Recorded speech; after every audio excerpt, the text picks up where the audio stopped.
3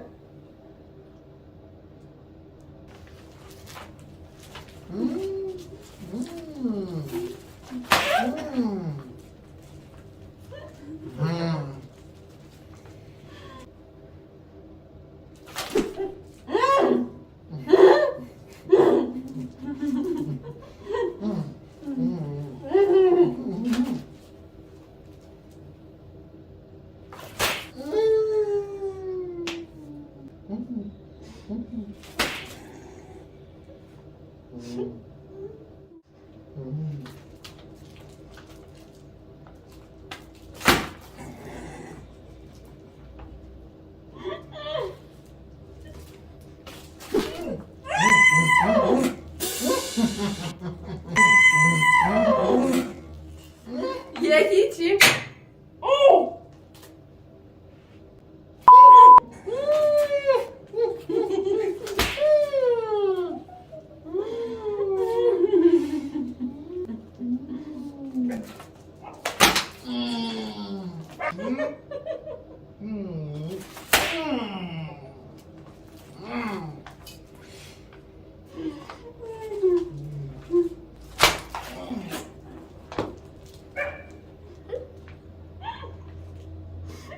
آقا 2 کارت آخر چیرز چیرز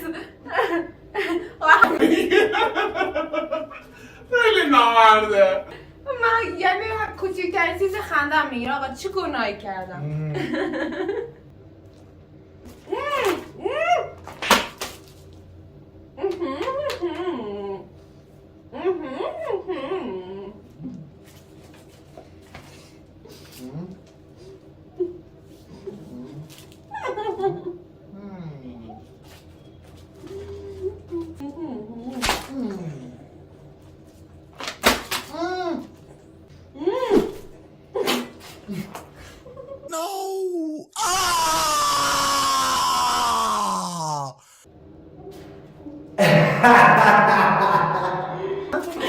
چی شدی؟ آره تو آب شد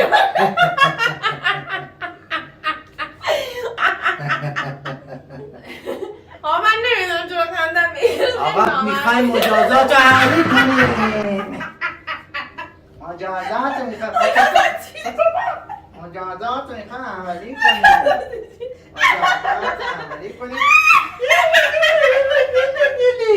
مجازات دارم خفن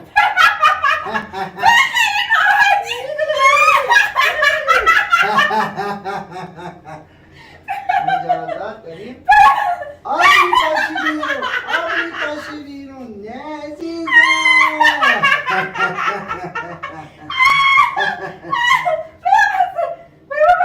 کجا بستن؟ بلش چند سب کن خیلی نامردی نامرد که هستم بابا با نامرد بودم کاری درست نمیشه قرمز شد برم باش سود باسه یا نه؟ برو دست من چی؟ چی؟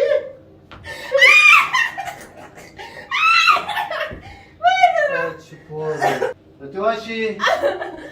باش عزیزم این چه مجرد مسخره یک درو کرد اگه یه کوچولو با کلیپ ما خندیدین و عشق کردید تمام ایدهاتون رو تو کامنت ها بهمون بگین همه رو اجرا میکنیم بگین دیگه با چه من بلا کاری نداشته باشی بگین دیگه چه بلاهایی میخواد سر اینا بیارم خیلی نامردی آقا امیدواریم که دوست داشته باشید بریم